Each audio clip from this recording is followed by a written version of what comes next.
Good day, learners! Welcome back here on my channel. This is me once again, Teacher Jinjin, your virtual teacher here on YouTube.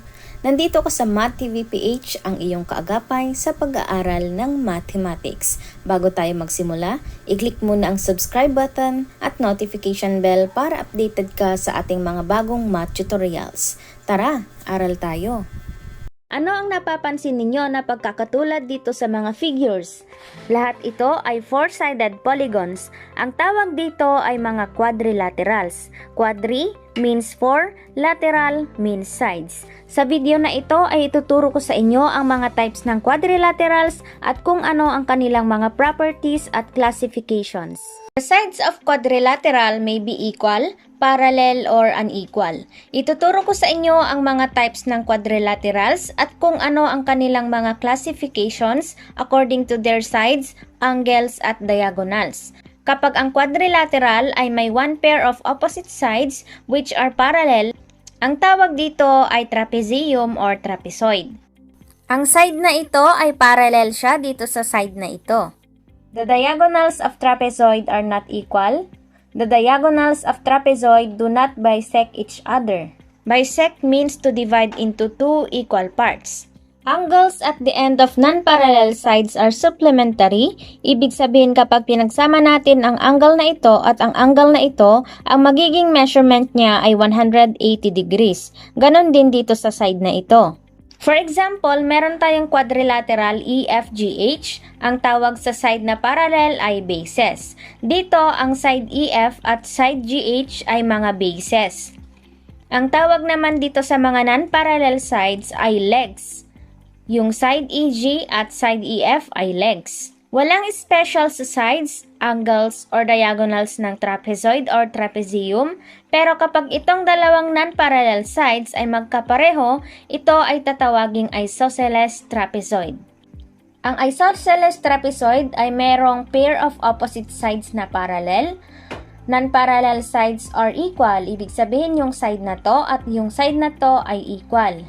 The diagonals of isosceles trapezoids are equal. The diagonals of isosceles trapezoid divide each other proportionally.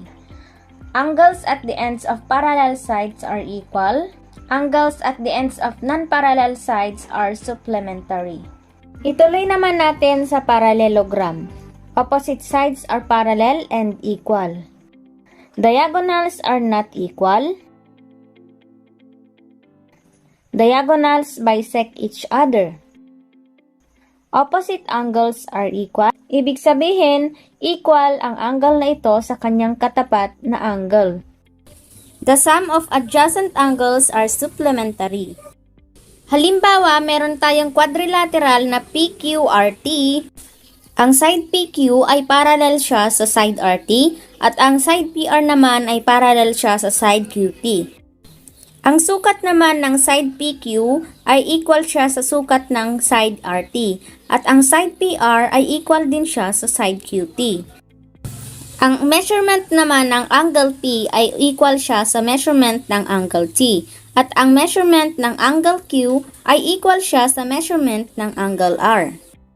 The diagonals of parallelogram bisect each other. Ibig sabihin kapag hinati natin yung diagonal na PT, magiging equal yung PE at ET. Ganon din sa diagonal na RQ. Now let's proceed sa rectangle. Opposite sides are parallel and equal. Diagonals are equal.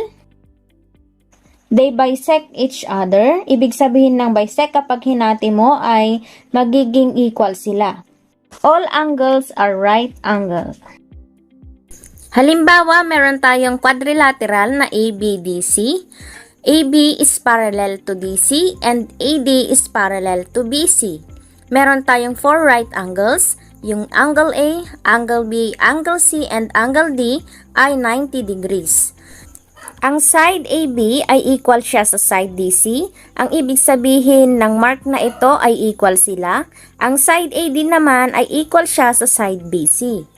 The two diagonals are equal. Yung AC is equal to BD.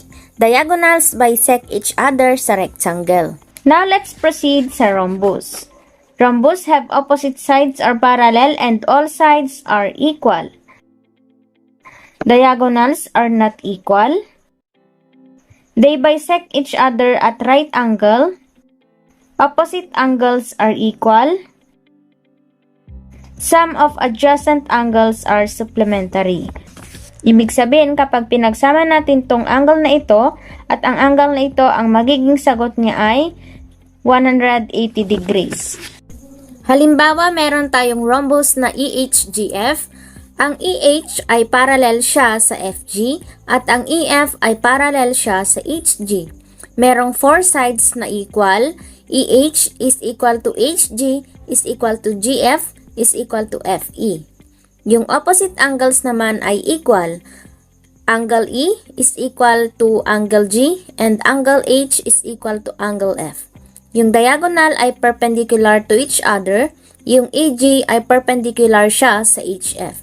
Diagonals bisect each other. Ibig sabihin yung isang diagonal divides the other diagonal into 2 equal halves. Ang square naman ay may opposite sides na parallel at ang lahat ng sides niya ay equal. Diagonals are equal. They bisect each other at right angle. Ibig sabihin, kapag hinati natin ito, magpo-form siya ng right angle dito sa gitna. All angles are right angle. Halimbawa, meron tayong square na ADBC. Yung 4 sides na equal ay side AB, equal side BC, equal side CD, at equal side DA. Yung 4 right angles ay angle A, angle B, angle C, and angle D na 90 degrees. Merong 2 pairs of parallel side. AB is parallel to DC and AD is parallel to BC. Merong 2 equal diagonals. Yung diagonal na AC, equal siya sa diagonal na BD. Diagonals that are perpendicular to each other, ibig sabihin AC is perpendicular to BD. Ang diagonal ng square bisect each other, ibig sabihin yung isang diagonal ay hinati niya sa equal parts yung isang diagonal. Now let's proceed sa kite. Sa kite naman, 2 pairs of adjacent sides are equal. Longer diagonal bisects shorter diagonal, ibig sabihin yung mas mahabang diagonal ay hinati niya yung shorter diagonal sa 2 equal parts. 1 pair of opposite angles are equal. For example, meron tayong kite na ABCD, 2 pairs of equal adjacent sides, ibig sabihin AB is equal to BC and CD is equal to DA.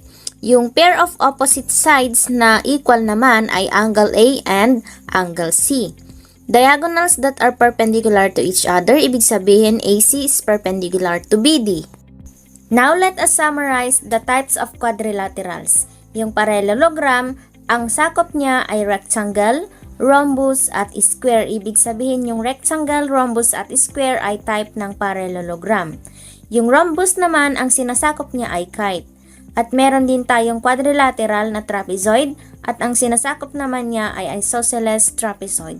Yun lamang, maraming salamat! Kung meron kayong mga katanungan or clarifications, just comment down below. At kung nagustuhan ninyo ang video na to, please like, subscribe at i-share nyo na rin sa mga classmates ninyo. Once again, stay home, stay safe, stay healthy at mag-aral ng mabuti. God bless you all and goodbye!